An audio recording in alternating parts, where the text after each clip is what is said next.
আচ্ছা তোমাকে কিছু প্রশ্ন করি। হ্যাঁ বলো। আচ্ছা একটা ঘরের মধ্যে 30টা মেয়ে আছে, তার মধ্যে তুমি কাকে পছন্দ করবে? ওই মেয়েগুলোর মধ্যে কাউকে না আমাকে? এটা কোনো প্রশ্ন হলো নাকি?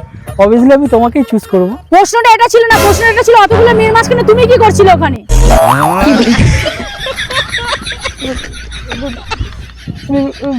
ভুল করে পৌঁছে গেছি মনে হয়। না না, সবে সবে পৌঁছেছি, সবে সবে বেরিয়ে যাচ্ছি। আচ্ছা ঠিক আছে, বাদ দাও। সেকেন্ড প্রশ্ন, মাঝরাতে কেউ মেয়ে এসে তোমার দরজা ধাক্কা দিল, তুমি কি করবে? অবশ্যই খুলবো না। মেয়েটা আমি ছিলাম। লাস্ট অ্যান্ড 3 নম্বর প্রশ্ন, একদিকে তোমার ফেভারিট জিনিস আর একদিকে আমি, তুমি কোনটা চুজ করবে? এটা কোনো প্রশ্ন হলো? অবশ্যই আমি তোমাকেই চুজ করবো। বাহ, একদম সঠিক উত্তর দিয়েছো। তার মানে আমি তোমার প্রিয় নই। ये भगवान क्या जुल्म है।